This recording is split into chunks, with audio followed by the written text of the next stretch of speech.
ओम सदाशिवसमारंभा शंकराचार्यमध्यमा अस्मदाचार्यपर्यन्तां वंदे गुरुपरंपराम्। ओ पिछले क्लास में हम लोगों का ये जो गीता का 15वां अध्याय का अध्ययन चल रहा था वो समाप्त हुआ। आज हम इसका सार बताएंगे, पूरे अध्याय का सार बताएंगे। और परंपरा यही रही है, जब भी कोई अध्याय समाप्त होता है हम उसका सार पहले बताते हैं, फिर आगे बढ़ते हैं। तो आज हम ये 15वें अध्याय, गीता का 15वां अध्याय, जो कि हमने पिछले क्लास में कंप्लीट कर लिया, उसका सार बताएं। 15वें अध्याय का जो नाम है वो है पुरुषोत्तम योग। और ये बहुत प्रसिद्ध अध्याय, बहुत सारे लोग इसको याद कर लेते बाय हार्ट। क्योंकि बहुत सारे आश्रमों में, बहुत सारी जगह पर लोगों को खाना खाने से पहले अनिवार्य रूप से इसका पाठ करना पड़ता है, इसलिए वो उसको ना बाय हार्ट याद कर लेते हैं। और ये छोटा अध्याय भी है, 20 श्लोक है, इसलिए बड़ा आसान होता है, इसको याद कर लो। क्योंकि अगर कोई बोले गीता का पाठ करना है तो छोटा अध्याय है, 20 श्लोक याद कर लिया तो इसका रोज हम लोग पाठ भी कर सकते हैं। तो पाठ करने की दृष्टि से भी सुविधा है, और ज्ञान की दृष्टि से ये बहुत महत्वपूर्ण अध्याय है। बहुत महत्वपूर्ण, अपने आप में पूर्ण। क्यों? क्योंकि ना इसमें उपनिषद का सारा ज्ञान एक जगह, एक अध्याय में, 20 श्लोकों में भर दिया गया है। सर्व उपनिषद सार हम बोल सकते हैं, एसेंस ऑफ ऑल द उपनिषद। इसलिए this is very significant chapter. और सारांश बताने के लिए, सुविधा के लिए, इस अध्याय को हम 5 भाग में विभाजित करेंगे और उसके बाद एक एक करके सभी का सार देखेंगे। तो पहला जो टॉपिक है इस अध्याय में, पहला जो विषय है वो है संसार वर्णनम। दूसरा जो विषय है वो है मोक्ष साधनानी। मोक्ष प्राप्त करने के लिए कौन सा साधना करना पड़ेगा। तीसरा जो विषय है वो है ब्रह्म सर्व सर्वात्मकत्व। ब्रह्म जो है वो सब रूप में यहां प्रकट हो गया है। ब्रह्म जो है वो यहां सब कुछ है, ब्रह्म सर्वात्मकत्व। और चौथा विषय जो है वो है ब्रह्म पुरुषोत्तमत्व। ब्रह्म ही पुरुषोत्तम है। और पांचवा और अंतिम विषय है वो ब्रह्म ज्ञान का फल क्या हमको मिलेगा। ये जो नॉलेज हम गेन करेंगे, ये ब्रह्म का जो ज्ञान हम प्राप्त करेंगे, इसका हमको बेनिफिट क्या मिलेगा। हम लोग इंसान हैं, बिना किसी लाभ के कोई काम नहीं करते हैं, लाभ मिलेगा तभी तो करेंगे। तो ये 5 विषय यहां पर है। अब हम लोग एक एक करके एक विषय को लेंगे और इसका सारांश देंगे। तो पहला विषय जो हमने आपको बताया वो है संसार वर्णनम, पहला विषय। और ये संसार वर्णनम हमको कहां पर मिलता है? पहले 2.5 श्लोकों में। यहां पर कृष्ण भगवान पूरा ब्रह्मांड जो है उसकी तुलना बड़ा अश्वत्थ वृक्ष से करते हैं, पीपल का वृक्ष। क्योंकि ब्रह्मांड और वृक्ष में बहुत सारे समान लक्षण हैं। ब्रह्मांड और वृक्ष में बहुत सारे समान लक्षण हैं। और कृष्ण भगवान बहुत सारे जो समान लक्षण हैं उसमें से कुछ यहां बताते भी हैं हमको। कि अश्वत्थ वृक्ष, पीपल का वृक्ष, और ये ब्रह्मांड, ये जो संसार है, इन दोनों में तुलना करके कि इसमें क्या फीचर्स कौन कौन से हैं जो ना समान है, कॉमन है। अब हम इसके डिटेल में नहीं जाना चाहेंगे। हमने आपको बहुत सारे कॉमन लक्षण बताए थे, कॉमन फीचर्स बताए थे इन दोनों के बीच, और बहुत सारे जो वो समान लक्षण हैं उनमें से एक जो बहुत महत्वपूर्ण और मुख्य है, जो हमको नोट करना चाहिए और हमको याद रखना चाहिए,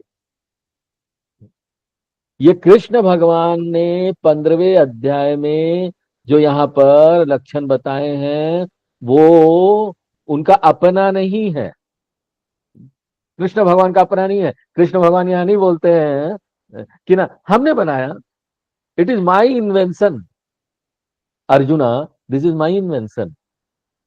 उनका कोई इन्वेंशन यहां नहीं है। इसलिए हमारे परंपरा में जो गुरु लोग आएंगे ना, वो उनको आप देखेंगे कि वो कभी नहीं बोलेंगे ये मेरा है, मैं बोल रहा हूं, माई ओन फीलिंग, मैंने इसको देखा है अपने आप अनुभव करके और बता रहा हूं। नहीं नहीं नहीं, ये तो मेरे गुरु ने बताया, मेरे गुरु ने बताया और शास्त्र बताया। उसी प्रकार से कृष्ण भगवान भी यही बोलते हैं, जो ले रहे हैं उपनिषद से ले रहे हैं। उन्होंने यहां पर कहां से बोरो किया है? उपनिषद से। क्योंकि ये जो तुलना है ना, कृष्ण भगवान का अपना इन्वेंशन नहीं है, ये उपनिषद से उन्होंने लिया है, और दो उपनिषदों से लिया है। एक है कठोर उपनिषद, वहां पर ये जो तुलना है ना, बड़ा विस्तार से दिया गया है। हम लोग पढ़ रहे हैं, आएगा बाद में। ऊर्ध्व मूल वाक शाखा एषो स्वत्थ सनातन तदेव शुक्रम तद ब्रह्म तदेवामृतमुच्यते तस्मिन् लोकाश्रिता सर्वे तदु नात्येति कश्चन एतद् वै तद्।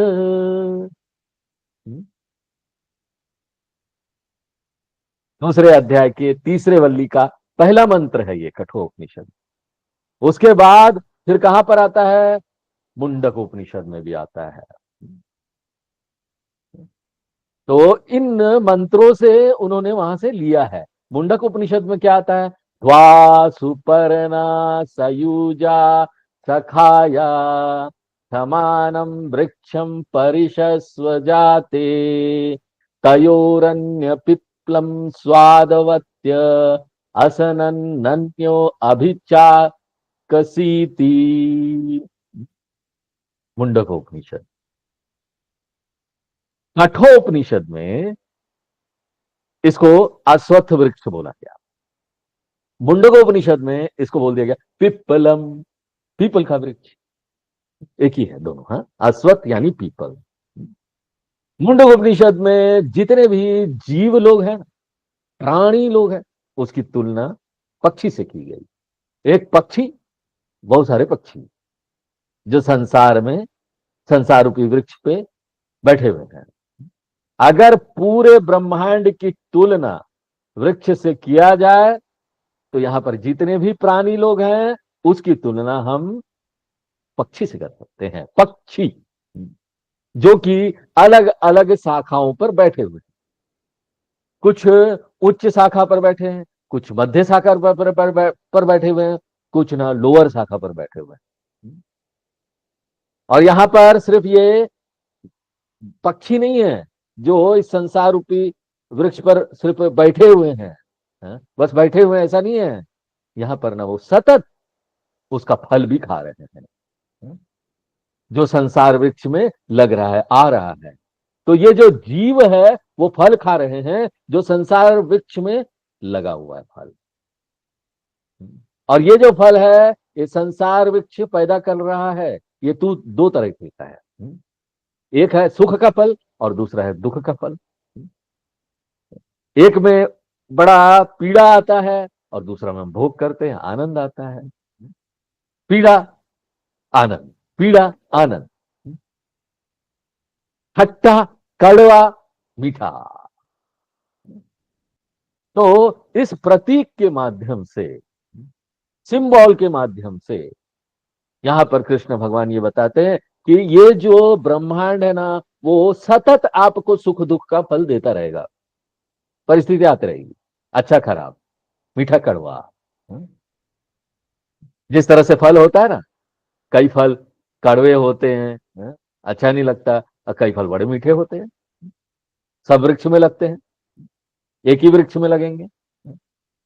तो उसी प्रकार से ये संसार रूपी वृक्ष है ना, सतत सुख दुख का फल हमको दे रहा है। और हम लोग जो जीव प्राणी यहाँ पर हैं, सब लोग उसको खाए जा रहे हैं और सतत सुख दुख का अनुभव किए जा रहे हैं। इसका क्या अर्थ है पता है?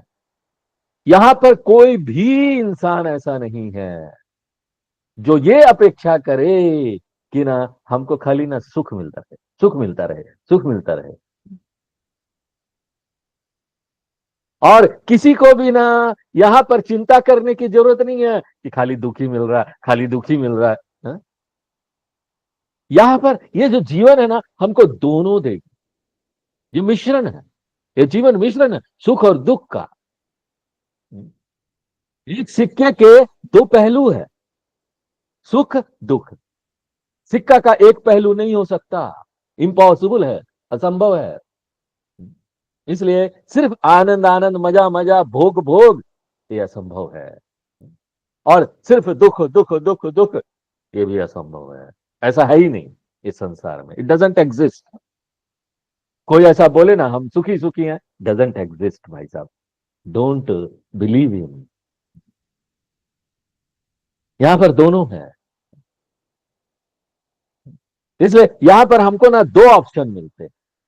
We have a two option in life, we have got two option. What are those two option? यहां पर हम स्वागत कर सकते हैं प्लेजर का, आनंद का, और साथ साथ तैयार रह सकते हैं पीड़ा जो आएगा ना उसका सामना कर सकते हैं। वेलकम द प्लेजर, इस तैयारी के साथ कि हमको ना ये जो पेनफुल एक्सपीरियंस आने वाला है उसको भी कंज्यूम करना है। ये एक ऑप्शन होगा। और दूसरा ऑप्शन क्या है? रिजेक्ट, रिजेक्ट कर दीजिए सारे पीड़ा को, दुख को रिजेक्ट कर दीजिए, मैं इसको स्वीकार नहीं करता। लेकिन साथ साथ क्या है, आपको दुनिया से जो भोग आ रहा है ना, सुख आ रहा है ना, वो भी रिजेक्ट करना पड़ेगा।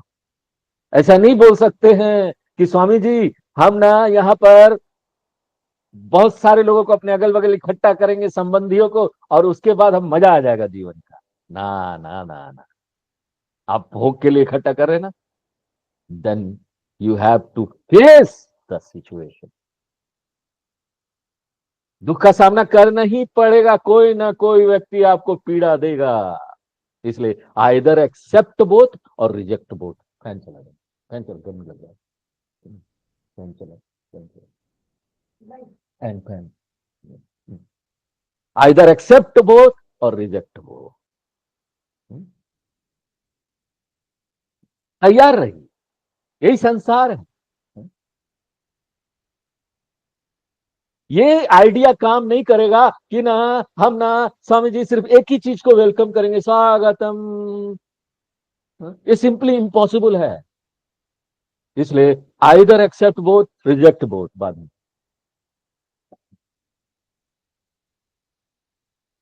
लेकिन समस्या क्या है ना, कि अगर हमको दोनों को स्वीकार करना है या दोनों को रिजेक्ट करना है, तो दोनों के लिए हमको ना ट्रेमेंडस मेंटल स्ट्रेंथ चाहिए, बहुत मानसिक शक्ति चाहिए। अगर आप ये चुनते हैं कि हम दोनों को स्वीकार करेंगे या चुनते हैं कि हम दोनों को रिजेक्ट कर देंगे, दोनों ऑप्शन में आपकी मानसिक शक्ति बहुत ज्यादा होनी चाहिए, मेंटल स्ट्रेंथ। क्योंकि अगर आप दोनों को स्वीकार कर रहे हैं तो आपकी मानसिक शक्ति इतनी होनी चाहिए ना कि अगर पीड़ा आए, दुख आए, तो आप उसको सह सकते। और अगर आप रिजेक्ट कर रहे हैं दोनों को, तो आपकी मानसिक शक्ति इतनी होनी चाहिए कि ना आप भोग को भी रिजेक्ट कर रहे हैं, आनंद को भी नहीं चाहिए। दोनों के लिए मेंटल स्ट्रेंथ चाहिए। लेकिन मनुष्यों के साथ समस्या क्या है? कमजोर मन, मन कमजोर होता है। समस्या दुनिया के साथ नहीं है, समस्या मनुष्य के साथ है। वो कमजोर मन का है। इसलिए तो वो या तो दोनों को स्वीकार नहीं कर पाता या दोनों को रिजेक्ट नहीं कर पाता। कभी कभी लगता है भाई सब कुछ स्वीकार कर लो और उसके बाद इस जीवन का मजा लो, लेकिन जब पीड़ा आती है, दुख आता है, तो बोलता है स्वामी जी मुझे लगता है मैं सब छोड़ के भाग जाऊं, अब नहीं सहा जा रहा है।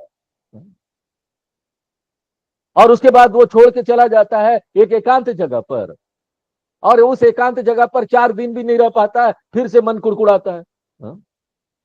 ऐसा लगता है यहां से भी भाग जाए। नहीं स्वामी जी बड़ा एकांत है, कोई नहीं है यहाँ। अरे तो वही तो छोड़ के आए थे तुम सबको, फिर अभी बोल रहे कोई नहीं है। हाँ? एक सप्ताह भी नहीं रुक पाएंगे, क्योंकि जीवन ना भुगतऊ जीवन हो जाता है। हाँ? भुगतने लगते हैं, एक अकेला एकांत कोई नहीं। ऐसा लगता है फिर से भागो लखनऊ की तरफ। अमीनाबाद लखनऊ का एक बहुत बड़ा पुराना एरिया है, बड़ा कंजेस्टेड है, बहुत लोग है वहां। आप चलेंगे तो कहना टक्कर टुक्कर लगेगा इधर उधर चल भी नहीं पाएंगे वहां। हाँ? फिर लगेगा ना, अरे ऋषिकेश अच्छा है, ऋषिकेश चले गए आश्रम में, 7 दिन रहे कि नहीं, लखनऊ अच्छा था वहां।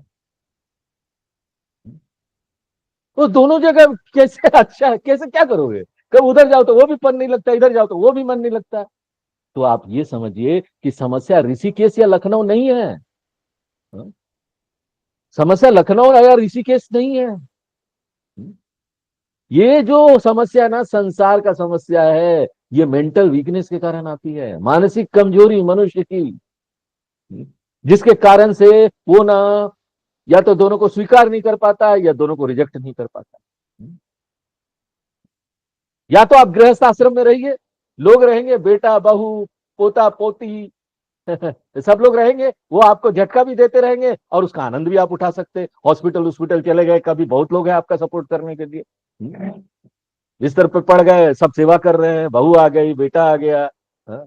और कभी कभी झगड़ा भी करेंगे प्रॉपर्टी के लिए। हाँ? फिर दुख भी मिलेगा, दोनों स्वीकार कर लो ना, दिक्कत क्या है? गृहस्थ आश्रम में रहो, या फिर नहीं रह पा रहे हो तो संन्यास आश्रम में जाओ, संन्यास आश्रम ले लो।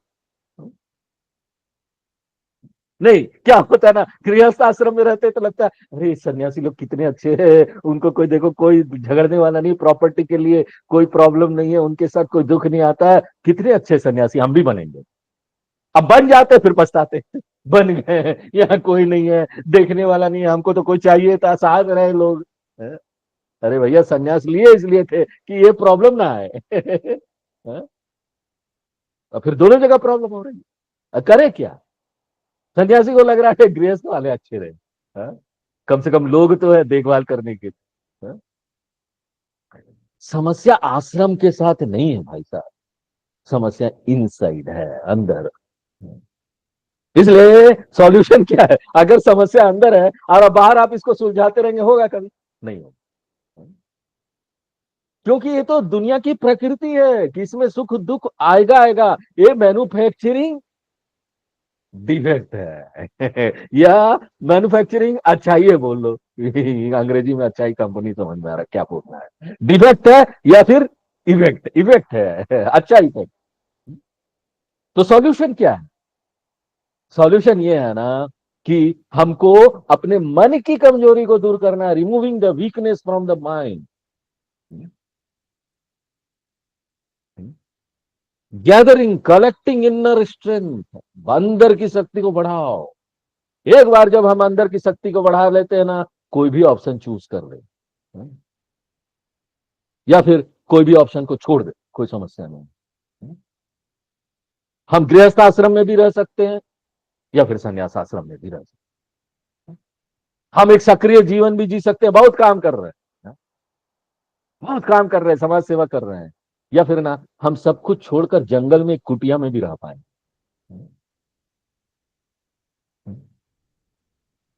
तो हमारे लिए तो एकांत भी अच्छा है, एकांत में सेक्लूडेड लाइफ में भी रह लेंगे या एक्टिव लाइफ में भी रह लेंगे, कोई प्रॉब्लम नहीं। अब हमारे लिए क्रियाएं समस्या नहीं रह गई, या फिर एकांत अब हमारे लिए समस्या नहीं रह गया, समस्या तो मन में थी जिसको हमने दूर कर दिया। इसलिए फ्रीडम फ्रॉम संसार क्या है? संसार से फ्रीडम प्राप्त करने का क्या मतलब है? अपने मेंटल वीकनेस को दूर कर लेना, मानसिक कमजोरी को दूर कर लेना। इसलिए मोक्ष का क्या अर्थ है? ट्रांसफॉर्मेशन ऑफ द माइंड, मन का ट्रांसफॉर्मेशन। कल भागवत में भी हम यही बता रहे थे। हम क्या बता रहे थे? हमारे जड़ भरत जी बता रहे थे रघुगण राजा को कि मन ही सब प्रॉब्लम है। और यही अमृत बिंदु उपनिषद में भी बोला गया है, मन एव मनुष्य नाम बंधन मोक्ष कारण यो हो। प्रॉब्लम संसार के साथ है ही नहीं, प्रॉब्लम एक्टिविटी के साथ है ही नहीं, प्रॉब्लम सेक्लूडेड लाइफ के साथ है ही नहीं, प्रॉब्लम गृहस्थ आश्रम के साथ है ही नहीं, प्रॉब्लम संन्यास आश्रम के साथ है ही नहीं। प्रॉब्लम तो यहां है। हम्म? मन एव मनुष्य नाम बंधन मोक्ष कारण जो हो। एकमात्र मन ही बंधन का कारण है और एकमात्र मन ही मुक्ति का कारण है। एक जो कमजोर मन है वही बंधन का कारण है। अगर मन कमजोर है बंधन हो गया, कहीं भी बंधन होगा। और स्ट्रांग माइंड है ना, वो कारण है मुक्ति का। तो यही बात इनडायरेक्टली भगवान ने संसार वर्णनम के द्वारा हमको बताया पहले 2.5 श्लोकों में। अब जो दूसरा विषय है वो है मोक्ष साधनानी, सेकंड टॉपिक। और सेकंड टॉपिक कहां से शुरू होता है? सेकंड टॉपिक शुरू होता है 3 श्लोक के आधे भाग से, दूसरे आधे भाग से, और वो कहां तक जाता है? 6वें श्लोक तक, verse number 3 to verse number 6। ठीक है स्वामी जी, आपने बोल दिया कि माइंड को स्ट्रांग कीजिए। अब ये बताइए, how to make the mind strong? What is the method? क्या तरीका है मन को स्ट्रांग करने का? हम्म? ताकि ना अगर हम गृहस्थ आश्रम में रहे तो वहां भी अपने परिवार के सदस्यों के साथ उसका आनंद ले सके, और ये जो रिलेशनशिप प्रॉब्लम लेके आती है उसको भी सह सके। हर एक रिलेशनशिप का दो साइड है। या तो आप रिलेशनशिप छोड़ दीजिए, अगर आपको नहीं चाहिए दुख तो छोड़ दीजिए, सन्यास ले लीजिए, सन्यास का मजा लीजिए। किस तरह से हम अपने मन को स्ट्रांग करें? कृष्ण भगवान 4 अनुशासन बताते हैं। मेथड चाहिए लोगों को मेथड तो चाहिए ना, कैसे करें? 4 साधना बताते हैं। पहला बताते हैं वैराग्यम, दूसरा बताते हैं सद्गुण, तीसरा बताते हैं शरणागति, और चौथा बताते हैं आत्मविचार या शास्त्र विचारम। वैराग्यम, सद्गुण, शरणागति और शास्त्र विचार, ये 4 मेथड बताते हैं, ये 4 साधना बताते हैं। वैराग्य का क्या अर्थ है? वैराग्य यानी लत से छुटकारा प्राप्त कर लेना, freedom from addiction, freedom from slavery, दास पना से छुटकारा प्राप्त कर लेना। किसके दास? या तो राजसिक कार्य के या तामसिक कार्य के। राजसिक गुण के दास हो गए या तामसिक गुण के दास हो गए। इसके जो इसका जो लत पड़ जाता है ना, तामसिक या फिर राजसिक गुणों का, क्या अर्थ है? तामसिक गुण यानी अधार्मिक कर्म का, जितने भी अधार्मिक कर्म है, अनैतिक कर्म है, गलत कर्म है, अनएथिकल एक्टिविटी है, इम्प्रॉपर एक्टिविटी है, ये सारे जो एक्टिविटीज है वो तामसिक। हमको ना इसके प्रति जो भी एडिक्शन है, हमारा लत है, अगर हमको लत पड़ गया ऐसा करने का तो उसको छोड़ना पड़ेगा, डी एडिक्शन कराना पड़ेगा अपना। हाँ, वो लोग शराब के आदी हो जाते हैं ना, तो डी एडिक्शन सेंटर में जाते हैं, हमको वो करना पड़ेगा अपने आप में। ये लत से हमको छुटकारा प्राप्त करना पड़ेगा। और दूसरा क्या करना है? दूसरा लत से क्या?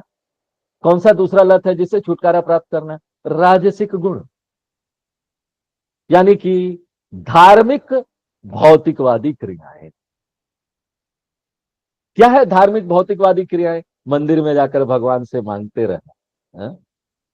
हाँ? नहीं, ज्योतिष ने बताया है कि अगर हम ना ये रुद्राभिषेक इस बार सावन के महीने में कर लेंगे तो ना हमको एक बहुत बड़ा घर मिलने वाला है, हमारी नई गाड़ी आ जाएगी।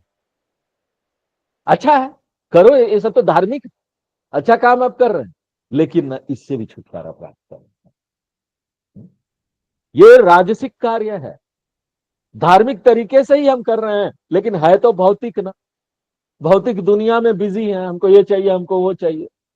है धार्मिक लेकिन है भौतिक। इसको बोलते हैं राजसिक गुणों में लत पड़ जाना, राजसिक कार्यों में लत पड़ जाना। तामसिक कार्यों से लत हो जाता है तो कहां ले जाएगा हमको? आध्यात्मिक पतन की ओर ले जाएगा, क्योंकि हम गलत कर्म करेंगे तो हम नीचे गिरेंगे, अधोपतन में। और राजसिक कर्म करेंगे तो हमको वो कहां ले जाएगा? अधोपतन में नहीं ले जाएगा, नीचे नहीं गिराएगा, लेकिन ऊपर भी नहीं ले जाएगा, हम बीच में रहेंगे। कोई हमारा स्पिरिचुअल एडवांसमेंट नहीं होगा, स्पिरिचुअल विकास नहीं होगा, स्पिरिचुअल स्टैग्नेशन आ जाए, एक जगह ही रहेंगे। इसलिए हमको ये अधार्मिक कार्य कार्य जो है ना वो एकदम छोड़ना चाहिए, या बहुत छोड़ नहीं पा रहे हैं तो कम से कम रिड्यूस कर लेना चाहिए अधार्मिक कार्यों को। और ये जो धार्मिक भौतिकवादी कार्य सब है ना, उसको भी कम करना चाहिए। इसको बोलते हैं वैराग्य प्राप्त कर लिया। अगर हम ये करेंगे तो ये वैराग्य। और ये दोनों लतों को आप कैसे दूर कर सकते हैं, या कम से कम कर सकते हैं? कैसे कर सकते हैं? तरीका यही है कि अगर एक लत से छूटना है ना तो दूसरों का लत लगा, एक लत से छूटना है तो दूसरे चीज का लत लगा लीजिए। एक कांटे को निकालने के लिए दूसरे कांटे का उपयोग कर रहा है, पांव में कांटा घुस जाता है उसके लिए दूसरे कांटे का उपयोग कर रहा है। और दूसरा कांटा कौन सा है? गीता के क्लास में आइए रेगुलर। इसका आदत पड़ जाए आपको। एक दिन क्लास नहीं हो, स्वामी जी ने पता नहीं आज क्लास क्यों नहीं किया, आज क्लास होना चाहिए। देखिए दूसरा लत से छूट जाएंगे। मेरा भी अपना उद्देश्य है बोलने का, ताकि आप लोग आते रहे और मेरा काम चलता रहे।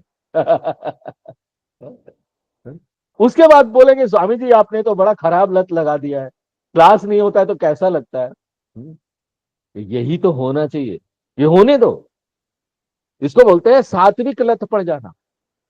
सात्विक लत होने दो, अभी मत चिंता कीजिए इसका कि इसको कैसे हैंडल करें। बाद में जब ये समस्या आएगी तो देखेंगे, इसको भी हैंडल करने का तरीका है शास्त्रों में। इसका भी लक्ष्य आपको छुड़ा देंगे, लेकिन बाद में। अभी तो सत्संग करिए जितना कर सकते हैं, सत्संग का एडिक्शन हो जाना चाहिए, अध्ययन का एडिक्शन हो जाना चाहिए, सात्विक एडिक्शन। और ये जो सात्विक एडिक्शन हो जाएगा ना, ये वैराग्य को बढ़ाएगा हमारे अंदर। शंकराचार्य जी भज गोविंदम में बोलते ना, सत्संगत्वे निसंगत्व। तो इस प्रकार से ये वैराग्य बढ़ेगा। और दूसरा साधना क्या है? सद्गुण। जो भी वेदांत के अनुकूल, वेदांत को बढ़ाने वाले जो गुण हैं, उसको हमको अपने अंदर बढ़ाना होगा। उन सब गुणों को लेकर आना पड़ेगा जो वेदांत के ज्ञान के अनुकूलीकरण में हमारी सहायता करती है। It is conducive to spiritual growth. और इसका बड़ा लिस्ट हमने 13वें अध्याय में देखा। 13वें अध्याय में ना 20 गुण बताए भगवान ने।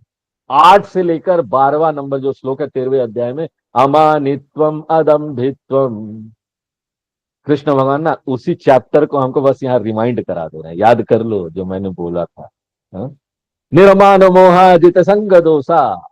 निर्माण यानी अमानित्वम। ये सब स्वस्थकर गुण है जो हमारे अंदर आने चाहिए, मॉरल वैल्यूज आने चाहिए, हेल्दी वर्च्यूज आने चाहिए। तो ये दूसरा साधना है जो हमको करना है। और तीसरा साधना क्या है? शरणागति। शरणागति किससे क्या अर्थ है?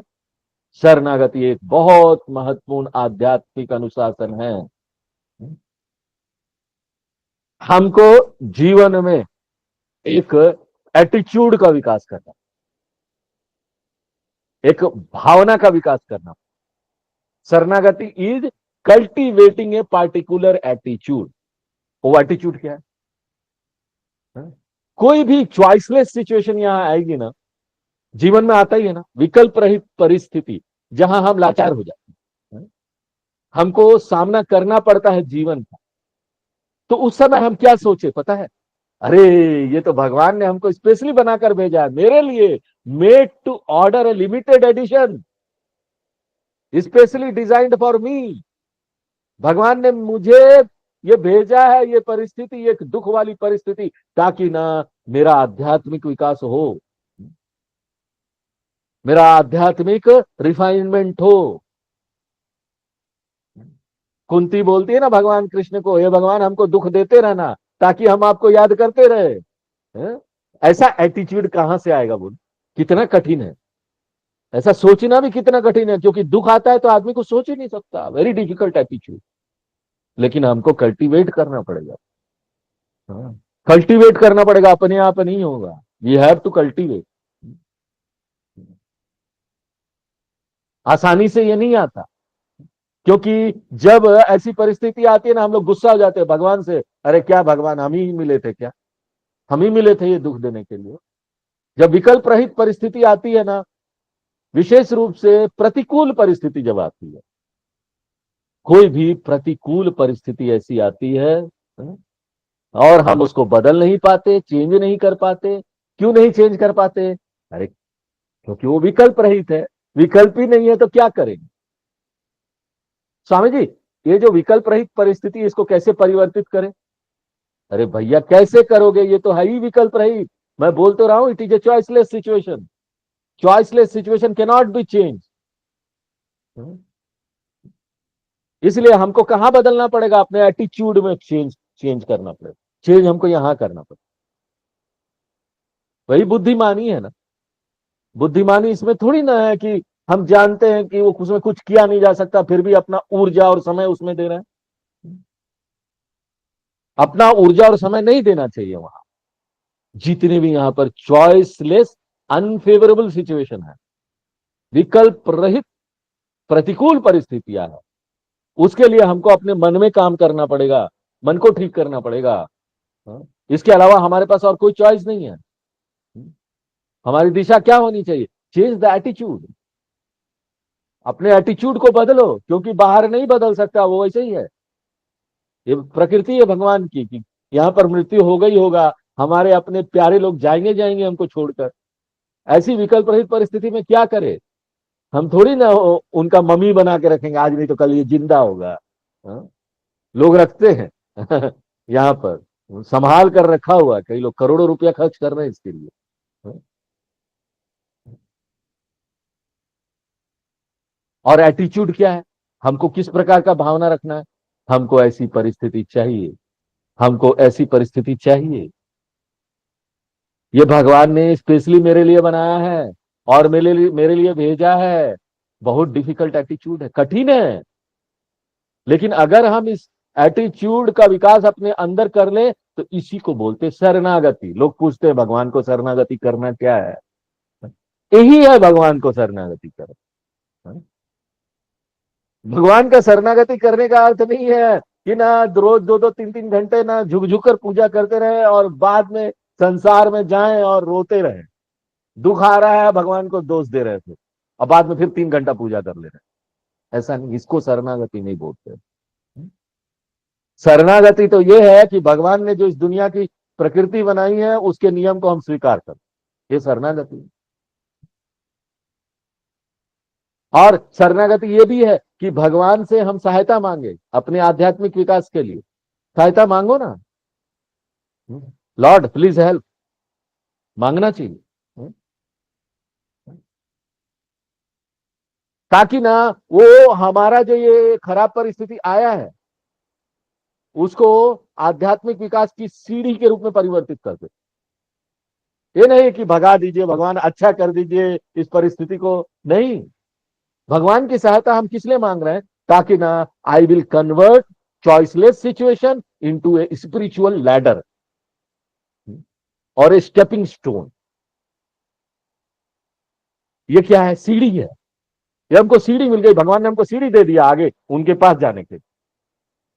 इसको बोलते शरणागति, वैराग्य, शरणागति, सदगुण। ये समाप्त हो गया। अब चौथा जो है वो है शास्त्र विचार, वेदांतिक शास्त्रों का। बार बार हम बोलते हैं लंबे समय तक under the guidance of competent आचार्य और गुरु, और सतत करना है, कॉन्स्टेंटली, लंबे समय शास्त्रों का अध्ययन। तो ये चारों जो है ना वो योगदान करेंगे हमारे मन को स्ट्रांग बनाने। मन को कैसे स्ट्रांग बनाए, एक करना है, ये चारों जो बताए ये चारों साधना करें ताकि हमारा मन स्ट्रांग हो जाए। और ये जो स्ट्रांग होगा मन ना, जब स्ट्रांग हो जाएगा, शास्त्र विचार कर लेंगे, तो यही मोक्ष है। मोक्ष क्या है? फ्रीडम फ्रॉम मेंटल वीकनेसेस, मानसिक कमजोरी से छुटकारा प्राप्त कर लेना। अर्जुन को क्या हाल हो गया था पहले अध्याय में? विसृज्य ससरम चापम शोक संविघ्न मानस। अर्जुन एकदम दुखी हो गया था, हिल रहा था, पसीने गिर रहे थे, धनुष छोड़ दिया था। और वो क्या था?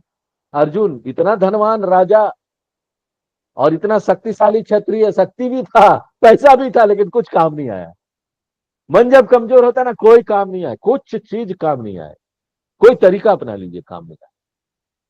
अर्जुन जो महान योद्धा था, उसको ऐसा मार पड़ा, ऐसे झटके पड़े, उसको इतनी मानसिक पीड़ा हुई, और ये जब संकट वाली स्थिति आई तो सोचो उसका हालत क्या हो गया।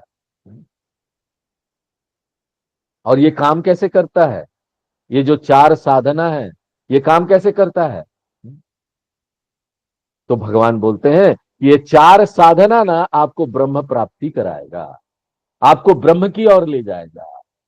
क्यों? क्योंकि एकमात्र ब्रह्म ही है जो स्रोत है शक्ति का इस सृष्टि में। वहीं से शक्ति मिलेगी, वहीं से मन में स्ट्रांग होगा, वो आपको ब्रह्म की ओर ले जाएंगे, जो कि एकमात्र स्रोत है शक्ति का इस ब्रह्मांड में। ब्रह्म प्राप्ति कराएगा। और ना यहां पर फिर आपको मैं सावधान करता हूं, सावधान हो जाइए। मैं ये नहीं बोल रहा हूं कि आपको कहीं यात्रा करके जाना पड़ेगा, ब्रह्म की प्राप्ति होगी, आपको दिल्ली, बंबई, कलकत्ता कहीं जाना पड़ेगा। कहीं नहीं जाना।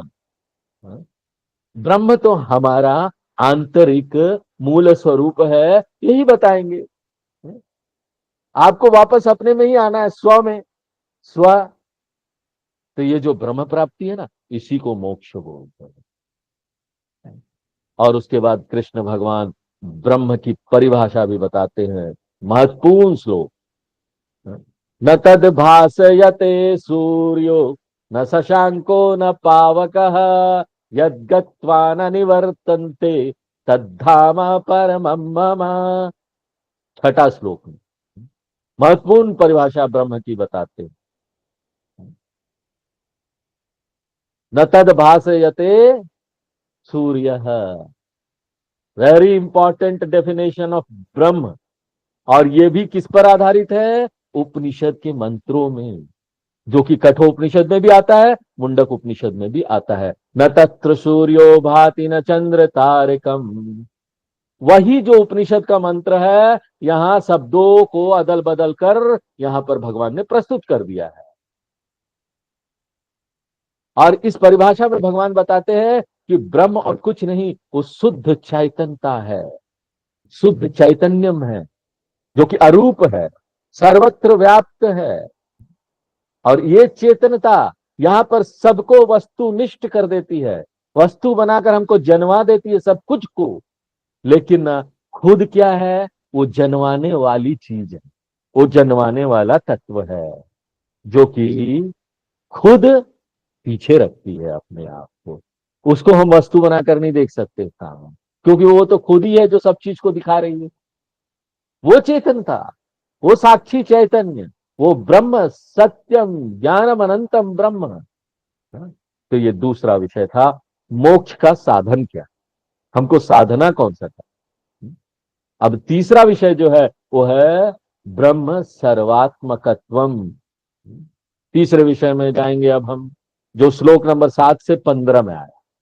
और इसमें भगवान कृष्ण बताते हैं कि एकमात्र ब्रह्म ही यहां ना प्रकट हो जा रहा है, इस दुनिया के रूप में। यहां पर अलग से कोई दुनिया नहीं है, ब्रह्म से अलग ऐसी कोई दुनिया नहीं है। तत्व जो है वो ब्रह्म ही है। चेतनता जो है वो मूल तत्व है। पदार्थ बोल के अलग से कोई चीज नहीं है। पंच महाभूत बोल के अलग से कोई चीज नहीं है। और यही जो ब्रह्म है, चेतनता है, यही अलग अलग नाम रूप में यहां प्रस्तुत हो जा रहा है। यही पंच महाभूत वाले दुनिया के रूप में प्रस्तुत हो जा रहा है। चेतनता प्लस नाम रूप इज इक्वल टू आकाश।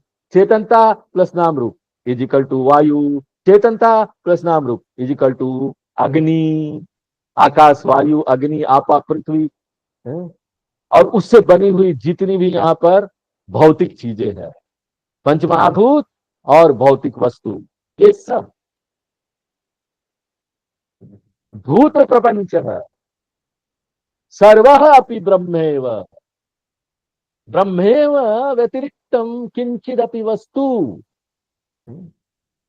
अनुमात्रमपि वस्तु नैव अस्ति, नैव अस्ति, नैव भविष्यति। आप समझ रहे हैं? अगर आप ये सोचते हैं कि यहां पर सब्सटेंस बोलकर कोई गहना है, तो ये बात सही नहीं है, ये तो मोह है, इट इज डेल्यूजन। तत्व बोलकर कोई गहना नहीं है यहां पर। गहना तत्व नहीं है, यहां पर सोना ही तत्व है। गलती से हमने गहने को सब कुछ मांग लिया है। हमने गहने को तत्व मान लिया है गलती से। फर्नीचर को तत्व मान लिया गलती से। और लकड़ी वाली बुद्धि हमारी हो गई है, कठोर बुद्धि, स्थूल बुद्धि से हम ये सब देख रहे हैं। हम ये नहीं समझ पा रहे हैं यहाँ पर फर्नीचर में जो है ना, वो मूल तत्व लकड़ी है, और यहाँ पर गहने में मूल तत्व सोना है।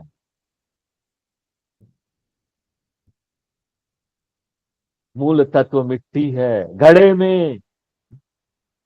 यही सत्य है। उसी प्रकार से वेदांत बोलता है कि यहां पर मूल तत्व पूरा संसार में एक ही है, और वो है चेतनता। वो अरूप चेतनता जो यहां प्रकट हो जा रहा है रूप वाला पदार्थ के रूप में, पूरी सृष्टि के रूप में। ये सूक्ष्म चेतनता, ये स्थूल जगत के रूप में यहां प्रस्तुत हो जा रहा है। ब्रह्मेव जगत रूपेण वर्तते, प्रकट हो रहा है। और यहां पर पूरी दुनिया जो नाम रूप है, और नाम रूप में भी ना दो प्रकार है, दो प्रकार का नाम रूप है। और वो क्या है?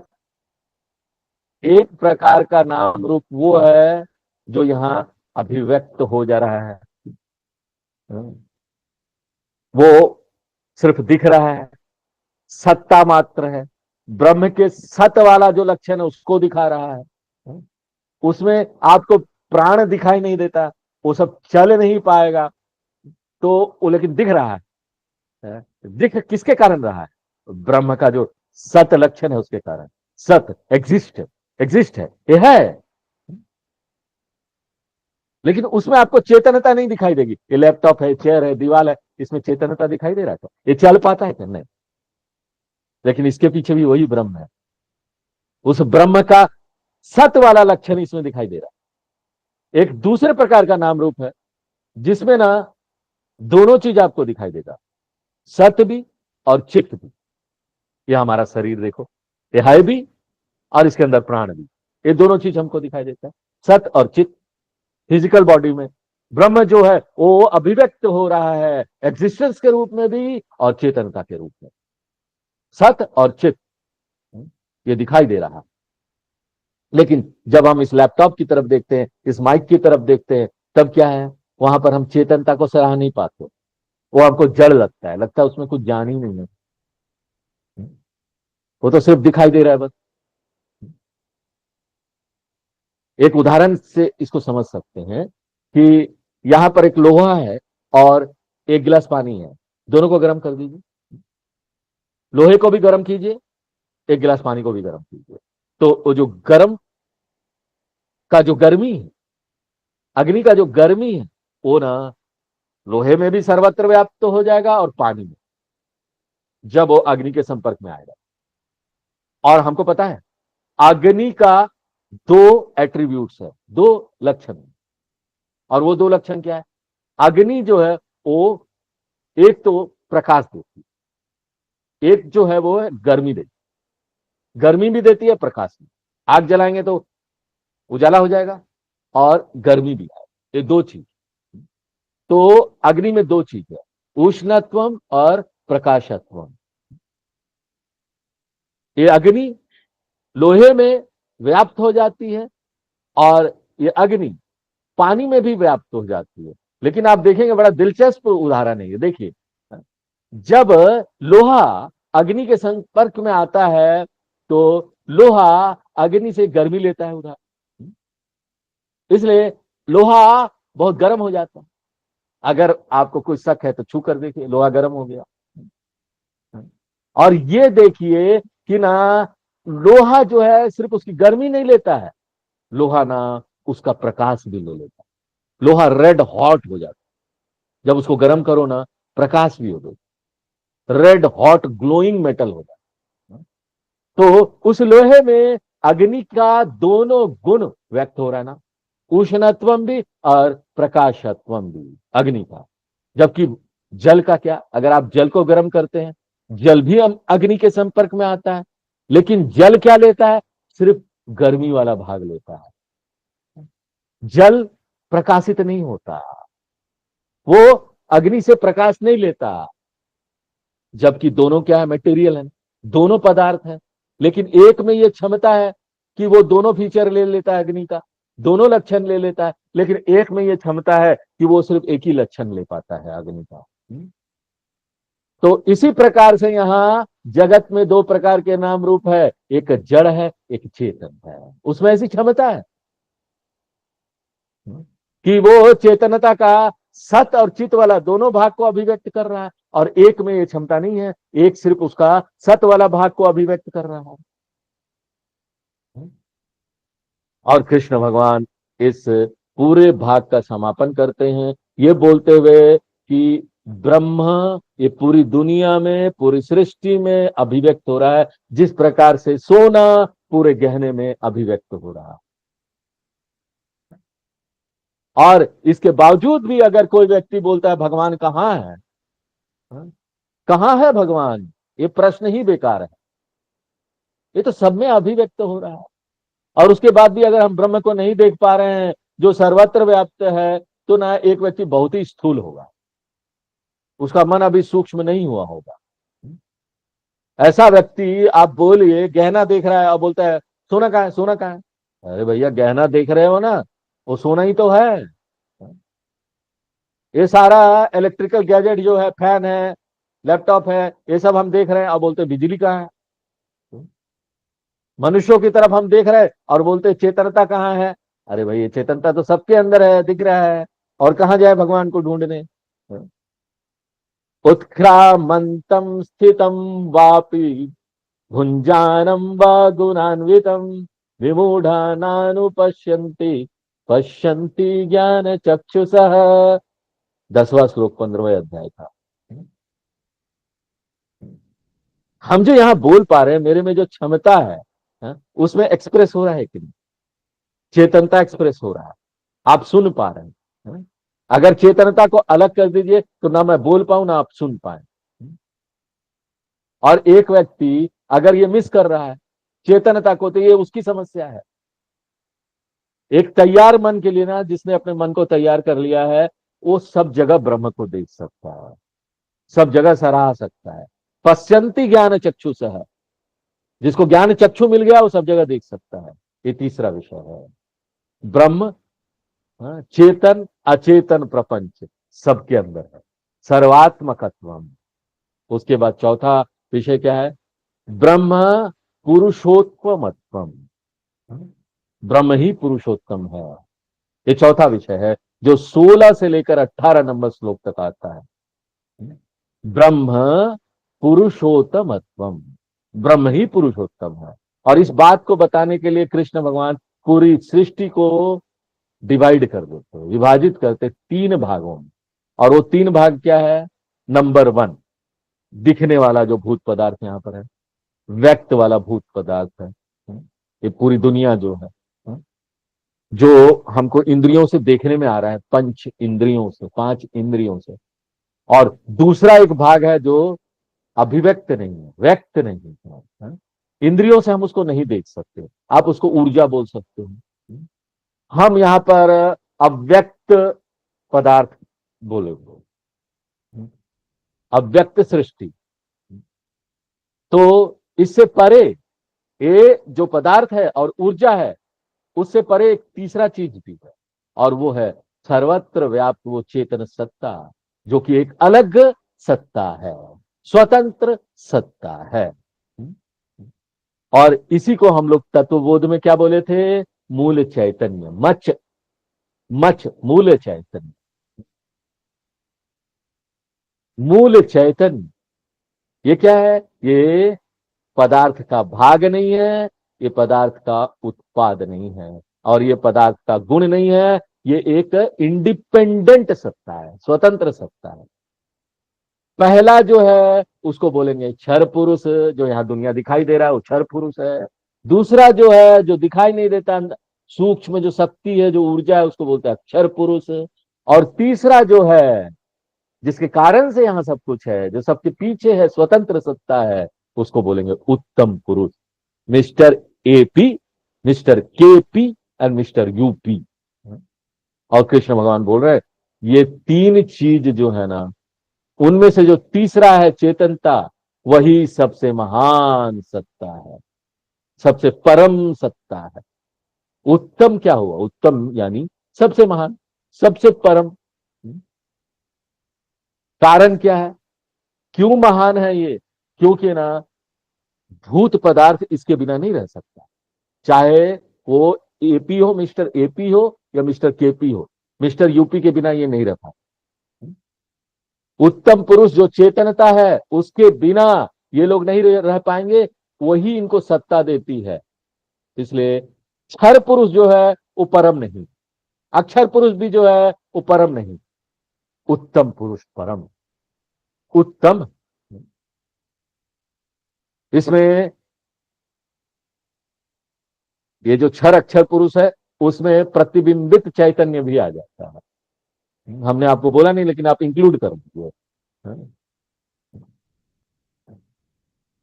और ये उत्तम पुरुष को उल्टा कर दीजिए तो क्या हो जाएगा? पुरुषोत्तम। और भगवान बोलते हैं कि उत्तम पुरुष, या ये जो पुरुषोत्तम है ना, वही मेरा रियल और हायर नेचर, मेरा मूल स्वरूप वही है। इसी को 7वें अध्याय में परा प्रकृति बोला गया। उत्तम पुरुष जो है ना, 15वें अध्याय का, 7वें अध्याय का परा प्रकृति। इसलिए अर्जुन, ये जो मूल भगवान है ना, वो अरूप है, उसका कोई रूप नहीं है, वो चेतनता है। रियल गॉड जो है वो फॉर्मलेस है, किसी रूप का नहीं है, वो चेतनता है। और ये जो भगवान है ना, मैं, ये कोई स्थानीय नहीं है, एक स्थान पर नहीं है, it is not located anywhere. ये जो अरूप सत्ता है, ये जो अठोस चेतनता है, यही मूल भगवान है, यही रियल भगवान है। और ये कहीं पर लोकेटेड नहीं है। ये जो अरूप सत्ता है, ये अठोस सत्ता है, चेतनता है, ये सर्वत्र व्याप्त है, सब जगह है। भगवान को हम यहाँ रूप दे रहे हैं, और आगे से ऐसे उठते हैं, विष्णु भगवान ऐसे हैं, हाथ में चक्र गदा गरिमा ऐसी है, सब ये जो हमने रूप दिया है, वो रूप टेम्पोरली दिया है, अस्थायी रूप से ले लो। हाँ? वो एक सीढ़ी है आगे बढ़ने के लिए, स्टेपिंग स्टोन है। हाँ? सीढ़ी है, उस पे से चढ़ते हुए ही आप ये अरूप भगवान तक आएंगे। स्टेपिंग स्टोन है, फॉर्म से फॉर्मलेस तक जाते हैं हम लोग, रूप से अरूप तक जाते हैं। सीधे सीधे अरूप में नहीं आ सकता कोई भी।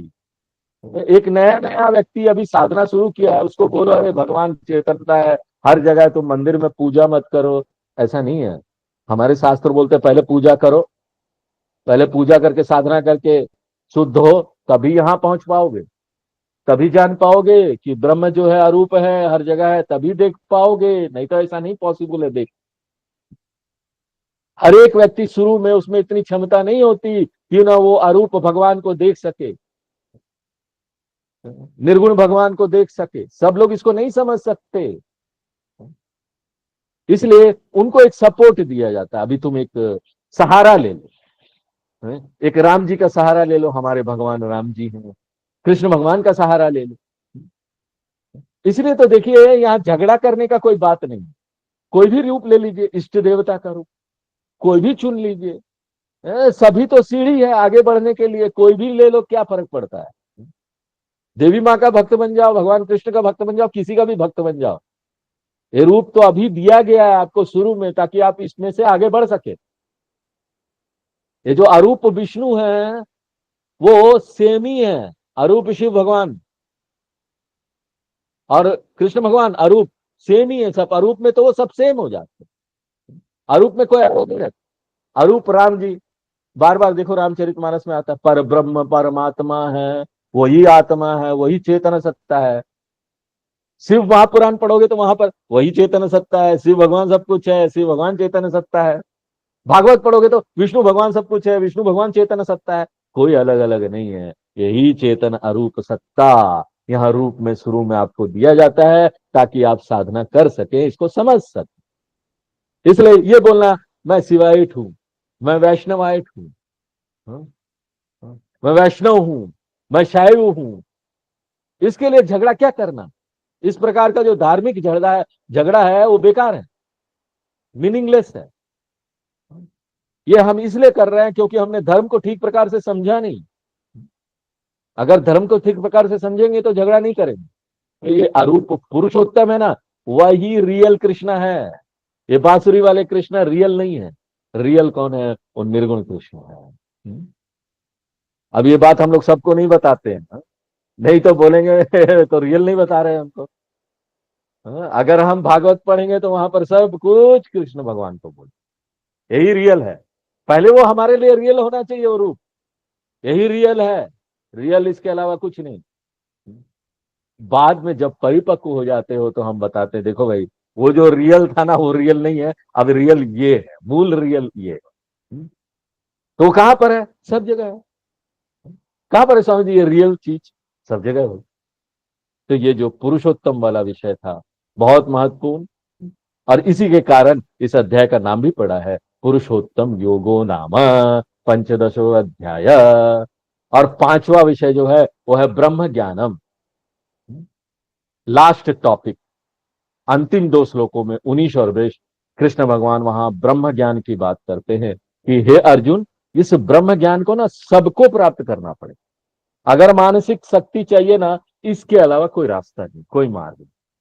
शुरू में बहुत मार्ग होंगे, आप कृष्ण भगवान को अपना भगवान मान लीजिए, वैष्णव पंथ को मान लीजिए, या फिर शिव भगवान को मान लीजिए, शुरू में बहुत रास्ते हैं।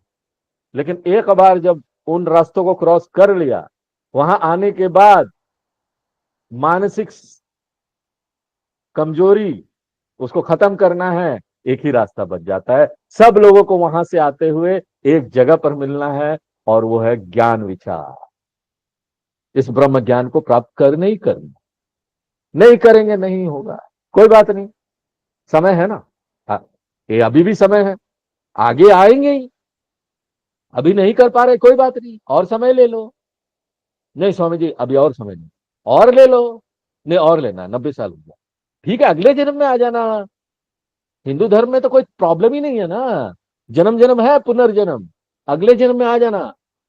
लेकिन बिना ब्रह्म ज्ञान के मुक्ति संभव है ही नहीं, बिना आत्मज्ञान के संभव है ही नहीं। आप चाहे गृहस्थ आश्रम में रहिए या आप संन्यास आश्रम में चले जाइए, अगर मानसिक शक्ति प्राप्त करनी है, करनी क्या है, यही है समाधान, करना तो पड़ेगा ही। उसके बिना ना कहीं भी रह लीजिए, वो ना बोझ, जीवन बोझ हो जाएगा। इसलिए ज्ञान ही लक्ष्य है, वही गंतव्य है। और ज्ञान का लाभ क्या है? भगवान बोलते कृत कृत हो जाओगे भैया। हाँ? टोटल फुलफिलमेंट मिल जाएगा, पूरी संतुष्टि मिल जाएगी। कृत कृत्यश्च भारत, जीवन में कृत कृत हो जाओ भारत। तुमको लगेगा कि ये जीवन है ना, वो अर्थपूर्ण हो गया है, जीवन मीनिंगफुल हो जाएगा। तो अगर जीवन को मीनिंगफुल बनाना है, अर्थपूर्ण बनाना है अपने जीवन को, तो इस ज्ञान को प्राप्त करना है। ये ज्ञान और इसका फल, ये पांचवा और अंतिम विषय था। इसके साथ ये पूरा 15वां अध्याय जो है वो समाप्त होता है।